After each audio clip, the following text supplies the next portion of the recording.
Praise the Lord, जय मसीह की। एक बार फिर से एक नई वीडियो के अंदर आप सबका स्वागत है और मैं परमेश्वर का धन्यवाद देता हूं एक बार फिर से आपके सामने आने का और प्रभु की वडियाई करने का मुझे ये मौका, ये सौभाग्य मिला है।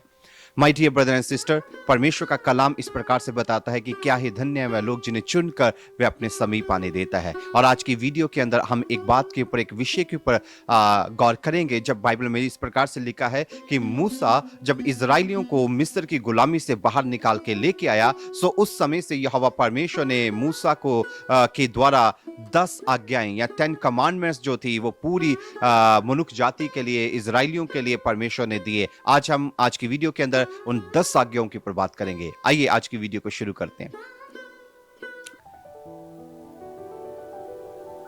प्रिय दोस्तों, इससे पहले कि हम वीडियो को आगे बढ़ाएं और शुरू करें, मैं आप सबसे एक निवेदन, एक रिक्वेस्ट करना चाहूंगा कि आप हमारे YouTube चैनल जिसका नाम प्रेम संदेश कनाडा है, आप उसे सब्सक्राइब जरूर करें और आप दूसरों तक इस वीडियो को पहुंचाने में हमारा सहयोग दें, कमेंट करें, शेयर करें और बहुत सारे लोगों तक इस वीडियो को आप जरूर शेयर करें। और जब आप इन वीडियो को देखते हैं तो आप इन वीडियो के नीचे कमेंट्स जरूर करें, प्रभु का धन्यवाद करें, प्रभु की तारीफ के लिए कुछ शब्द लिखें, हालेलुया लिखें, प्रेज द लॉर्ड लिखें। और जब आप बाइबल को बड़े ध्यान से पढ़ते हैं और निर्गमन की किताब, और इंग्लिश में हम एक्सोडस कहते हैं, उस किताब को जब आप पढ़ते हैं, जिसके अंदर हमें पता चलता है कि जब परमेश्वर ने मूसा को अपने पास बुलाया और उसे 10 आज्ञाएं दी, और उन 10 आज्ञाओं को यहोवा परमेश्वर ने कहा कि ये अब से पूरे इजराइलियों के लिए और हर वो इंसान जो प्रभु यीशु मसीह को अपना सेवियर, अपना उद्धारकर्ता ग्रहण करता है, उसको मानना जरूरी है। आज की वीडियो के अंदर इन 10 आज्ञाओं के ऊपर हम बात करेंगे। आप इन 10 आज्ञाओं को, जैसे निर्गमन उसका अध्याय नंबर 20 और उसके आयत नंबर 1 से, तब परमेश्वर ने ये सब वचन कहे, मैं तेरा परमेश्वर यहोवा हूं जो तुझे दास्तव के घर अर्थात मिस्र देश से निकाल लाया हूं। तू मुझे छोड़ दूसरों को ईश्वर करके ना मानना। सबसे पहली आज्ञा जो हम बाइबल में से पढ़ते हैं, निर्गमन उसका अध्याय नंबर 20 और उसके आयत नंबर 3 में, उसमें इस प्रकार से लिखा है, तू मुझे छोड़ दूसरों को ईश्वर करके ना मानना। सबसे पहली बात, यहोवा परमेश्वर ने इजराइलियों को और आज पूरी मनुष्य जाति को, यहोवा परमेश्वर का वचन कलाम इस प्रकार से कहता है कि तुम मुझे छोड़, परमेश्वर को छोड़, यहोवा को छोड़ और किसी को प्रभु करके, परमेश्वर करके ना मानना। चाहे वो कोई इंसान है, चाहे वो कोई कुदरती चीज है, चाहे वो पेड़ पौधे हैं, चाहे वो जानवर है, चाहे वो सृष्टि है, क्रिएशन है, कोई भी सुंदर दिखने वाली चीज है, कोई भी शक्तिशाली दिखने वाली चीज है, यहोवा परमेश्वर का कलाम कहता है यहोवा को छोड़ और किसी को परमेश्वर करके ना मानना। My dear brother and sister, परमेश्वर ने इस वचन को इस कलाम के अंदर इसलिए बताया, इसलिए सिखाया, क्योंकि यहोवा परमेश्वर जानते थे कि आने वाले समय में बहुत सारे लोग उठेंगे, बहुत सारे लोग जो हैं वो आएंगे और ये क्लेम करेंगे कि मैं रब हूं, मैं गॉड हूं, मैं परमेश्वर हूं। My dear brother and sister, पहले से यहोवा परमेश्वर ने ये कलाम अपने लोगों को सिखा दिया कि यहोवा परमेश्वर को छोड़ और कोई परमेश्वर नहीं है। अगर ये कोई क्लेम करता है कि मैं परमेश्वर हूं, या मैं यीशु मसीह हूं, या मैं जीसस क्राइस्ट हूं, my dear brother and sister, वो एक झूठा है, वो एक झूठ बोलने वाला व्यक्ति है, वो एक गलत शिक्षा के ऊपर चलने वाला व्यक्ति है। परमेश्वर का आत्मा उसमें नहीं है। हाय, प्रेज द लॉर्ड, हालेलुया। प्रभु का कलाम कहता है तुम मुझे छोड़ किसी और को यहोवा परमेश्वर करके ना मानना। जी, सेकंड बात आगे लिखा है, तू अपने लिए कोई मूर्ति खोदकर ना बनाना। दूसरी आज्ञा, तू अपने लिए कोई मूर्ति खोदकर ना बनाना, ना किसी की प्रतिमा बनाना जो आकाश में या पृथ्वी पर या पृथ्वी के जल में है। तू उनको दंडवत ना करना और ना उनकी उपासना करना, क्योंकि मैं तेरा परमेश्वर यहोवा जलन रखने वाला परमेश्वर हूं, और जो मुझसे बैर रखते हैं उनके बेटों, पोतों और परपोतों को भी पितरों का दंड दिया करता हूं, और जो मुझसे प्रेम रखते हैं और मेरी आज्ञाओं को मानते हैं उन हजारों पर करुणा किए करता हूं। My dear brother and sister, दूसरी आज्ञा जो मूसा के द्वारा हम तक पहुंची वो ये है कि तू किसी भी चीज की मूर्ति खोदकर ना बनाना और मूर्ति बनाकर उसे परमेश्वर ना मानना। और बाइबल में लिखा गया है कि ना तो अगर कोई चीज आकाश में कोई शक्तिशाली चीज है, सूरज चांद तारे हैं, उनकी भी मूर्ति या उनकी भी फोटो बनाकर उनकी पूजा ना करना, या कोई चीज पृथ्वी के ऊपर है, जमीन के ऊपर है, कोई जानवर है, कोई पहाड़ है, कोई पेड़ पौधा है, बाइबल में लिखा है उसकी भी मूर्ति बनाकर उसकी पूजा या उसकी वर्शिप ना करना।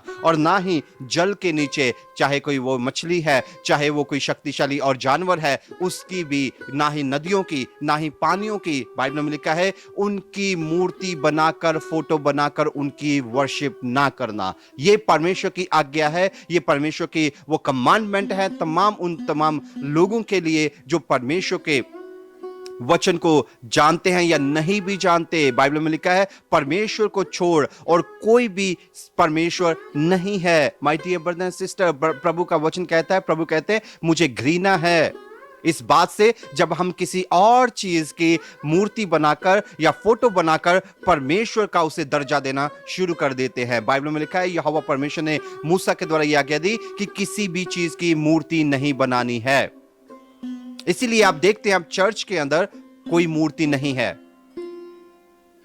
हां, कुछ लोग बनाते हैं लेकिन वो वचन के अनुसार नहीं है, वो बाइबल के अनुसार नहीं है, वो गलत है। क्योंकि बाइबल के अंदर साफ साफ शब्दों में इस बात के बारे में लिखा गया है, प्रभु ने कहा कि मेरी भी कोई इमेज या मूर्ति नहीं बनानी, ना किसी स्वर्गदूत की, ना किसी और शक्तिशाली व्यक्ति की, ना किसी नबी की, ना किसी और पावरफुल जानवर, पावरफुल व्यक्ति, पावरफुल क्रिएशन की हमें मूर्ति बनानी है। क्योंकि वचन के अंदर साफ साफ ये लिख दिया गया, ये किसी इंसान के द्वारा नहीं लिखा गया, ये किसी मनुष्य के द्वारा कोई राइटिंग या उसकी कोई पोएम या उसकी अपनी इमेजिनेशन नहीं है। बाइबल के अंदर लिखा है मूसा को यहोवा परमेश्वर ने पहाड़ के ऊपर एक जगह के ऊपर दूसरे लोगों से अलग बुलाया और वो वहां पर रहा 40 दिन तक, और वहां पर रहकर उसने यहोवा परमेश्वर से इन सारे 10 आज्ञाओं को उसने रिसीव किया। और उसके बाद प्रभु का दास मूसा जो थे वो नीचे आए और तमाम लोगों को तब से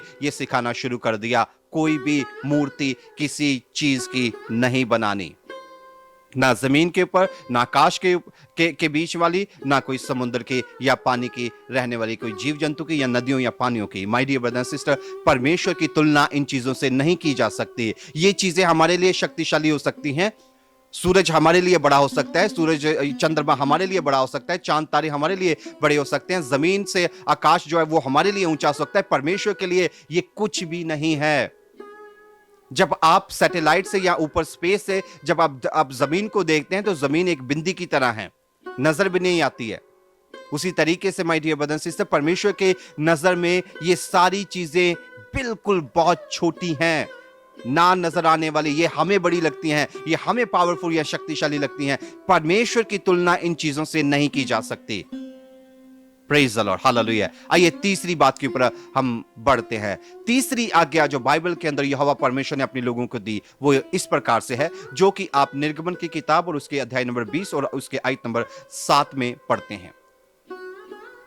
तू अपने परमेश्वर का नाम व्यर्थ ना लेना, क्योंकि जो यहोवा का नाम व्यर्थ ले वह उसको निर्दोष ना ठहराएगा। एक और चीज जो बहुत इंपॉर्टेंट है, परमेश्वर का कलाम, प्रभु का वचन कहता है प्रभु का नाम, यहोवा का नाम व्यर्थ ना लेना।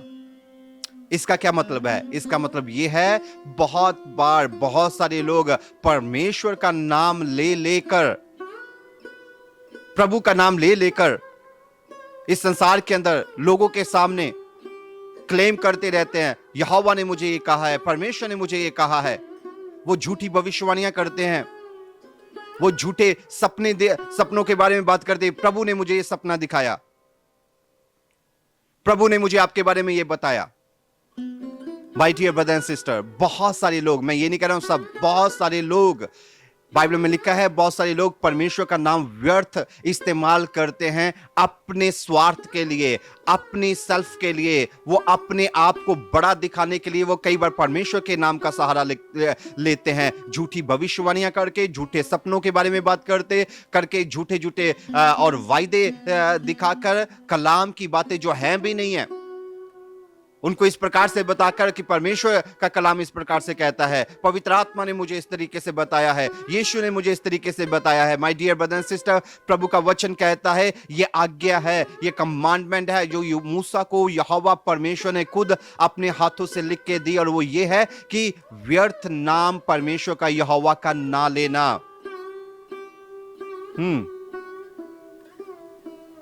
किसी भी रूप में, किसी भी तरीके से। Hallelujah, praise the Lord. आगे हम बात करेंगे निर्गमन की किताब और उसके अध्याय नंबर 20 और उसके आयत नंबर 8 में, जो कि है हमारी चौथी आज्ञा, और वो ये है, तू विश्राम दिन को पवित्र मानने के लिए स्मरण रखना।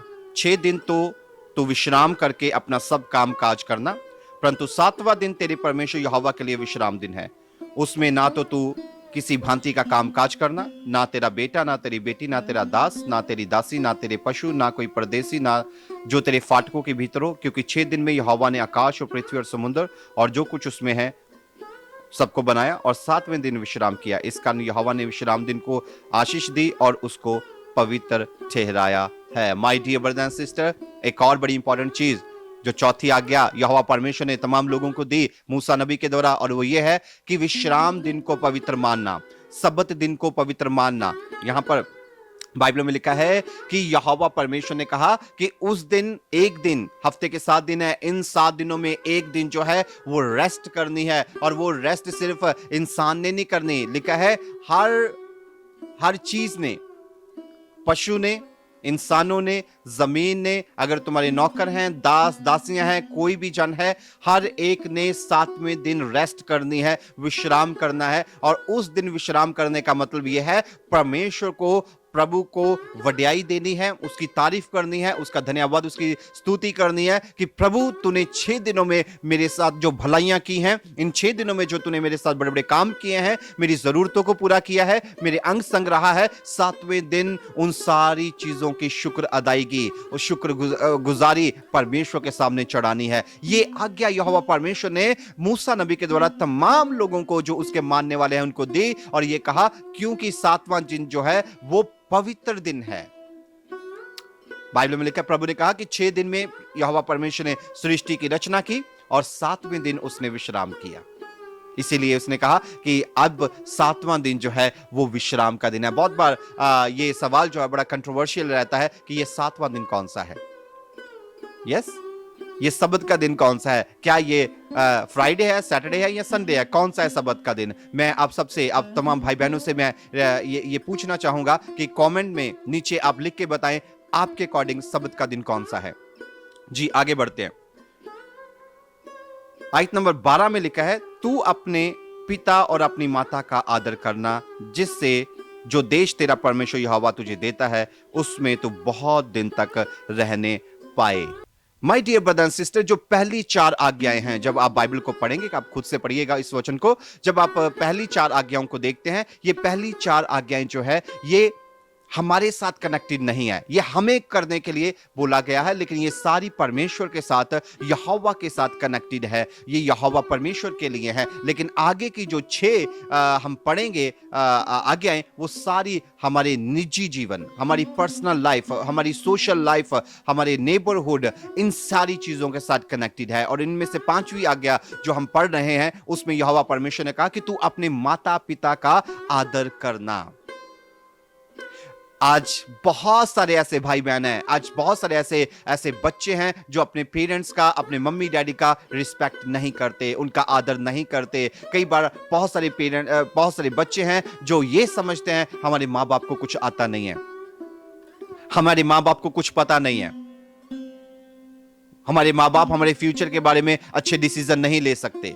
हमारे माँ बाप जो है वो अनपढ़ हैं। हमारे माँ बाप जो है वो पुराने ख्यालों के हैं। My dear brother and sister, वचन में साफ लिखा है, अगर आप बढ़ना चाहते हैं, यहां पर आखिरी लाइन में लिखा गया था कि अगर आप प्रॉस्पर होना चाहते हैं, अगर आप सक्सेसफुल होना चाहते हैं, अगर आप ग्रो करना चाहते हैं अपनी जिंदगी के हर दिशा के अंदर, हर क्षेत्र में, चाहे वो आपकी एजुकेशन है, चाहे वो आपका करियर है, चाहे वो आपका बिजनेस है, चाहे वो आपकी जॉब है, चाहे आपकी कोई भी प्लानिंग है, अगर आप ग्रो करना चाहते हैं तो उसका एक ही भेद, उसका एक ही सीक्रेट बाइबल के अंदर लिखा है, और वो है मम्मी डैडी का, माँ बाप का आदर करना। अगर आप अपने पेरेंट्स की रिस्पेक्ट नहीं करते, अगर आप अपने मम्मी डैडी का आदर नहीं करते हैं, तो आप यकीन रखिए, वचन में लिखा है, आप बढ़ नहीं पाएंगे, आप ग्रो नहीं कर पाएंगे, आपकी उन्नति रुक जाएगी, आपकी प्रॉस्पेरिटी रुक जाएगी, आपकी ब्लेसिंग्स रुक जाएंगी, आपकी बरकतें रुक जाएंगी। My dear brother and sister, आप जहां पे भी सुन रहे हैं, जितने तमाम बच्चे सुन रहे हैं, चाहे आज आप किसी भी पोजीशन पे हैं, आपके बुजुर्ग माता पिता बुजुर्ग हो चुके हैं, my dear brother and sister, परमेश्वर का कलाम आपको कहता है, अपने मम्मी डैडी की रिस्पेक्ट करना शुरू करें, सेवा करना शुरू करें, जिस भी रीति में उनको जरूरत है आप उन जरूरतों को पूरा करें। उन्हें आपके समय की जरूरत है, अपना समय उनको दें। उन्हें आपके साथ की जरूरत है, उनका साथ आप दें। किसी भी रूप में जो उनको मदद है, उनको चाहिए, आप उनको पूरा करें। My dear brother and sister, बहुत सारे ऐसे भाई बहन हमने देखे हैं जो दूसरे लोगों के साथ बहुत अच्छे हैं, उनके रिलेशनशिप जो हैं वो दूसरे तमाम लोगों के साथ बहुत अच्छे हैं, बाहर उन्होंने बहुत रिलेशनशिप बनाए हुए हैं, लेकिन अपने घर के अंदर उनके रिलेशनशिप सही नहीं है। मम्मी डैडी के साथ उनका रिलेशनशिप सही नहीं है, अपने भाई बहनों के साथ उनका रिलेशनशिप सही नहीं है जी। बाहर एक दूसरे मम्मी डैडी जरूर बनाए हैं, God father, God mother, God brother, God sister, लेकिन जो परमेश्वर ने आपको दिया है, जिस घर में आपको परमेश्वर ने जन्म लेने के लिए कहा, जो माता पिता ने आपको पाल पोस के बड़ा किया, उनके साथ कोई रिलेशनशिप सही नहीं है। Hallelujah, praise the Lord. ये मैं नहीं कह रहा हूं, ये मेरी बात नहीं है, ये मैंने नहीं लिखा है, ये परमेश्वर के कलाम में लिखा है। Praise the Lord, hallelujah. बाहर वाले लोगों के साथ अच्छे रिश्ते बनाने से पहले अपने घर के रिश्तों को मजबूत करें। आप जरूर आपकी गवाही आपके घर से शुरू होती है। अपने मम्मी डैडी के साथ अगर आपका रिश्ता सही नहीं है, बाहर आपने जितने मर्जी गॉड फादर, गॉड मदर बनाए हैं, माय डियर ब्रदर सिस्टर, परमेश्वर का वचन उनको कैंसिल करता है, उनको झूठा ठहराता है। ये जमीनी रिश्ते, ये जमीन की या आपको अच्छे लगने वाली या उनको अच्छे लगने वाली ये बात है, ये परमेश्वर की ओर से रिश्ता नहीं जोड़ा गया है आपका उनके साथ, ये आपने खुद जोड़ दिया है। परमेश्वर ने आपको एक मम्मी डैडी दिए, प्रभु ने आपको एक माता पिता दिए, आप उनके साथ जुड़े, आप उनकी रिस्पेक्ट करें, आप उनकी सेवा करनी शुरू करें, जिन्होंने आपके लिए इतना कष्ट सहा है, जिन्होंने आपके लिए इतनी मेहनत करी है, आपको यहां तक पहुंचाया है। बहुत बार ऐसे भाई बहन हमने देखे जो अपने मम्मी डैडी से बात नहीं करते हैं, दूसरे लोगों से बहुत बात करते हैं, लेकिन अपने मम्मी डैडी से बात नहीं करते। मैं आपसे निवेदन करना चाहूंगा, रिक्वेस्ट करना चाहूंगा, ये मेरी बात नहीं, वचन में लिखा है, अगर आप बढ़ना चाहते हैं तो आपको अपने मम्मी डैडी की रिस्पेक्ट करनी पड़ेगी, अपने माता पिता की रिस्पेक्ट करनी पड़ेगी। अगर आपको लग रहा है कि आप जिंदगी में कुछ नहीं कर पा रहे हैं, आपको लग रहा है कि आपकी ग्रोथ रुक चुकी है, आपको लग रहा है कि आप आगे बढ़ नहीं पा रहे हैं, आपकी प्रॉस्पेरिटी जो है वो रुकी हुई है, आपकी ब्लेसिंग्स रुकी हुई हैं, आप आगे बढ़ना चाहते हैं लेकिन कुछ नहीं हो पा रहा, तो इसका मतलब है कहीं ना कहीं आप माँ बाप की इज्जत नहीं कर रहे हैं, कहीं ना कहीं अपने मम्मी डैडी के साथ आपका रिलेशनशिप सही नहीं है। आप उसको सही कर लें, आपकी ब्लेसिंग्स जो है वो खुल जाएंगी, आप बढ़ना शुरू कर देंगे जी। नेक्स्ट वचन के ऊपर बात करते हैं। लिखा है, तो खून ना करना।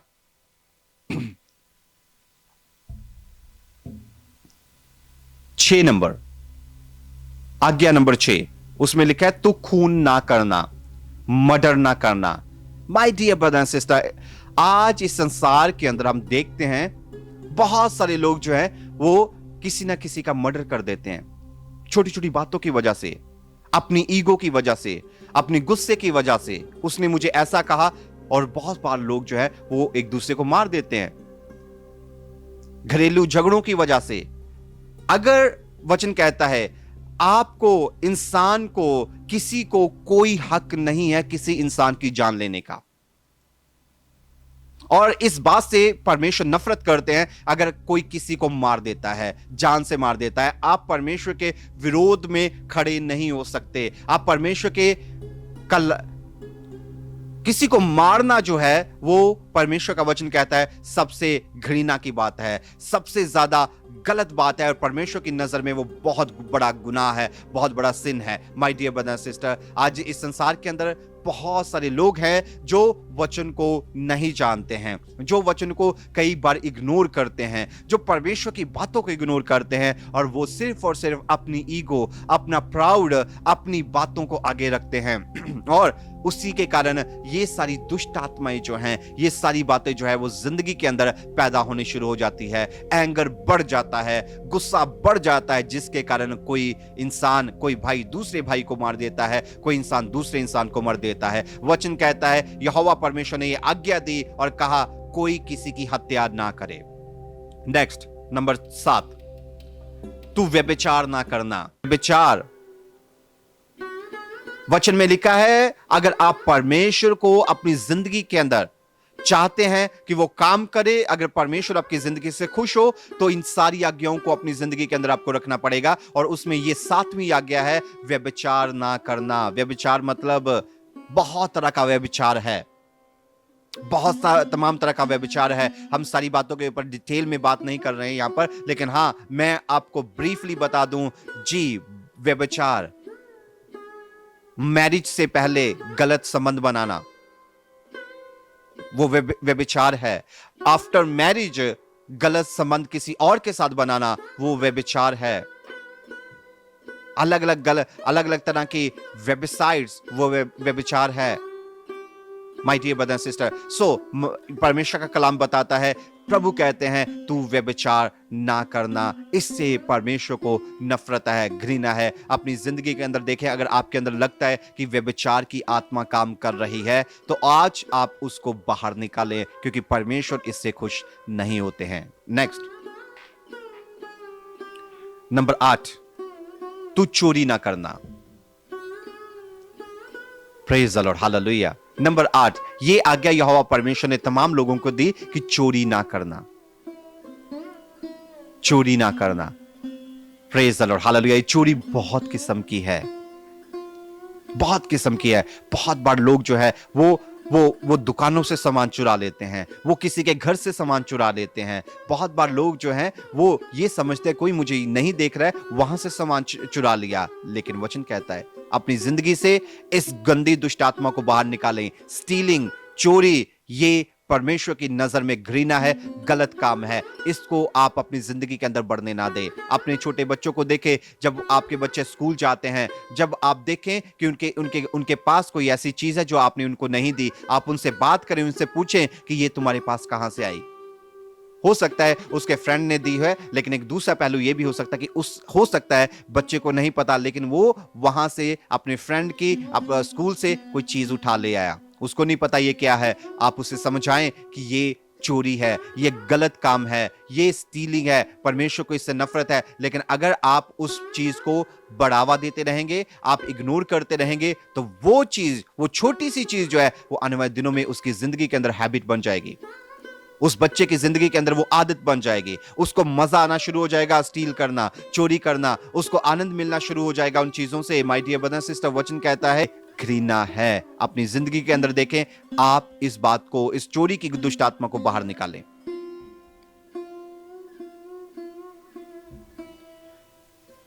नंबर 9, आयत नंबर 16, तू किसी के विरुद्ध झूठी साक्षी ना देना। माय डियर ब्रदर सिस्टर, वचन कहता है तू किसी के भी विरोध में गलत टेस्टमनी, गलत गवाही मत देना। हो सकता है कोई भाई, कोई बहन, आपका कोई जानकार, आपका कोई फ्रेंड जो है, वो आपको अप्रोच करे और कहे कि किसी के विरोध में झूठी गवाही देनी है। अगर आप परमेश्वर को जानते हैं, अगर आप वचन को जानते हैं, बाइबल, परमेश्वर का कलाम आपको कहता है आप झूठी गवाही किसी के भी विरोध में मत दें। आप चुप रहें। अगर वो बात गलत है, आप उसका साथ ना दें, आप उसमें अपने आप को शामिल ना करें। वचन में लिखा है यह 10 आज्ञाओं में शामिल है, और वचन कहता है परमेश्वर को, यहोवा को इससे घृणा है, इससे नफरत है। झूठी गवाही किसी के विरोध में ना देना। हालेलुया। आगे नंबर 10, आयत नंबर 17 लिखा है, तू किसी के घर का, नंबर 10 लिखा है, तू किसी के घर का लालच ना करना, ना तो किसी की स्त्री का लालच करना, और ना किसी के दास या दासी, बैल गधे का, ना किसी की किसी वस्तु का लालच करना। बाइबल में लिखा है लालच जो है वो भी एक ऐसी बला है जिससे यहोवा परमेश्वर को नफरत है, और यहोवा परमेश्वर ने 10 आज्ञाओं में इस आज्ञा को, इस बात को शामिल किया है और कहा है कि तू किसी के घर का, किसी की चीज का, किसी की स्त्री का, किसी की बीवी का, किसी के घर की कोई भी ऐसी चीज जो आपको बड़ी अच्छी लग रही है उसका लालच ना करना। प्रभु को इससे घृणा है, इससे नफरत है। My dear brother and sister, आज के समय में लालच बहुत बढ़ चुका है, आप सब जानते हैं। आप सब जानते हैं लालच जो है, चीजों का लालच, किसी चीज को पाने का लालच, पैसे का लालच, झूठी शान शौकत का लालच, और किसी चीज का फेम का लालच। और इसी लालच को पूरा करने के लिए, इसी लालच को अपनी जिंदगी के अंदर कंप्लीट करने के लिए बहुत सारे भाई बहन गलत रास्तों का इस्तेमाल करते हैं, गलत नीतियों का इस्तेमाल करते हैं। Hallelujah, praise the Lord. इसलिए वचन में लिखा है किसी की चीज का लालच ना करना, ना किसी के घर का, ना किसी के दास दासी का, ना किसी के बैल का। आज के जमाने में हम इन चीजों को बिजनेस कह सकते हैं, जॉब्स कह सकते हैं। So my dear brother and sister, परमेश्वर का वचन कहता है ये सारी, परमेश्वर का कलाम कहता है कि इनसे परमेश्वर को नफरत है। ये वो चीजें हैं जो आपकी जिंदगी के अंदर आपको जब आ जाती हैं तो परमेश्वर से आपको दूर ले जाती हैं, प्रभु के कलाम से, प्रभु के वचन से, पवित्रताई से आपको दूर ले जाती हैं। आज के कलाम के अंदर जो हमने 10 आज्ञाएं जिनके ऊपर मनन किया है, अपनी जिंदगी के अंदर आप इन चीजों के ऊपर सोच विचार करें। अगर आपको लगता है कि कहीं ना कहीं कोई ऐसी चीज मेरी जिंदगी के अंदर पाई जाती है तो घबराए ना, डरे ना, या आप पीछे ना मुड़े, बल्कि उस चीज को परमेश्वर के सामने रखें और कहें कि प्रभु मैंने तेरे कलाम के द्वारा प्रभु ये बात जान ली है कि मेरी जिंदगी के अंदर ये चीज जो बढ़ रही है ये कलाम के विरोध में है, प्रभु आप इसे बाहर निकालें। प्रभु आपकी सहायता करेंगे और परमेश्वर उन चीजों को जिनको आप नहीं छोड़ पा रहे हैं, आपको छुड़ाने में प्रभु का आत्मा आपकी बड़ी मदद करेगा और आपको परमेश्वर उन चीजों से हमेशा के लिए अलग करेगा और आपको एक ऐसा व्यक्ति, एक ऐसा आपको इंसान बनाएगा जिस इंसान के बारे में यहोवा परमेश्वर ने लिखा है बाइबल के अंदर कि वो मेरा प्रिय पुत्र है, तू मेरी प्रिय बेटी है। और परमेश्वर आपको अपने गले के अंदर, अपने परिवार के अंदर परमेश्वर आपको शामिल करेंगे। May God bless you. प्रभु आपका बहुत आशीष दे। नेक्स्ट वीडियो में फिर से मिलेंगे एक और नए विषय के साथ। जय मसीह की।